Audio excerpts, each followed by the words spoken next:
avec une méthode que j'affectionne particulièrement, que j'ai décidé de vous présenter aujourd'hui, c'est l'atelier art-thérapie.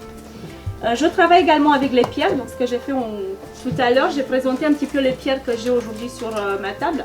La cornaline, la pierre de création, c'est aussi la pierre de féminité.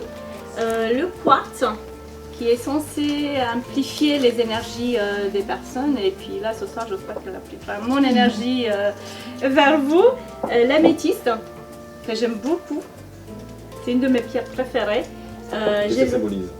La spiritualité et tout ce qui est connexion. Je vais vous dire, je vais vous donner la consigne de l'atelier. On a 3 redins de bois. Sentez-les, touchez-les. Vous pouvez même les sentir.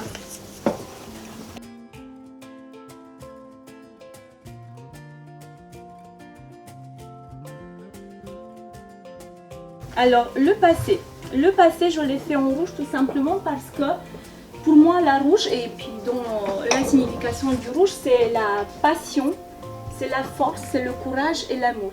Et pour ma part, je parle de moi, et les épreuves que j'ai traversées, j'ai trouvé que ça m'a donné la force et que j'ai eu le courage de les traverser. Mais j'ai pas oublié non plus qu'il faut le faire avec bienveillance, avec amour. On n'est pas là pour donner des leçons, on n'est pas là pour critiquer ni pour juger. En fait, on est personne. On est ce qu'on est et il faut se contenter de ce qu'on est et faire de mieux avec ce qu'on a, tout dans la bienveillance. Donc, chacun est libre de donner l'énergie qu'il veut au passé. Ensuite, on va le décorer bien entendu et on va écrire des mots ou pas. Pour ma part, j'ai écrit le mot pardon, acceptation et vie. En règle générale, on devrait être reconnaissant à nos passés parce que c'est ce qui nous a fait aujourd'hui, c'est ce qui nous a façonné. Et il faut apprendre du passé pour ne pas recommencer dans le futur. Le présent, je l'ai fait, j'agis en jeune.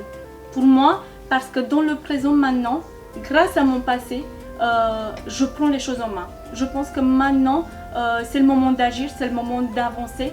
Donc je l'ai fait en jeune. Le futur, je le crée. Le futur, il n'est pas dessiné. J'ai le libre arbitre et surtout que j'ai la chance de pouvoir choisir. Par rapport à votre matériel, donc vous avez les pinceaux. Je vous conseille d'abord de mettre la couleur. Et ensuite, avec les feutres que vous avez devant, vous pouvez les décorer. Mais d'abord, il faut mettre la couleur sur toutes les tranches pour que ça sèche bien. Et ensuite, on va dessiner ou on va colorier.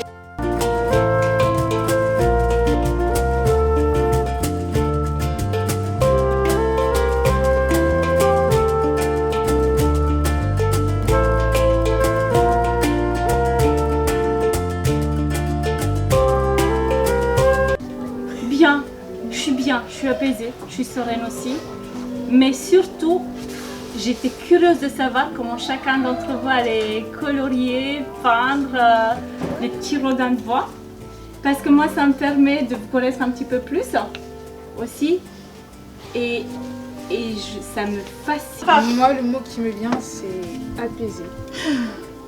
Moi, bien-être et pareil que Francky, sérénité, c'est ce qui m'est venu. J'aimerais savoir. Découverte et émotion. Surprise, je dirais, agréable surprise. D'être apaisé quand même. C'est intéressant. Merci. Cet atelier m'a permis en tout cas de prendre le positif en fait des épreuves difficiles. Voilà. Le premier mot qui me vient à l'esprit, que j'ai envie de dire, c'est cet atelier dégage et m'apporte de la sérénité. Voilà.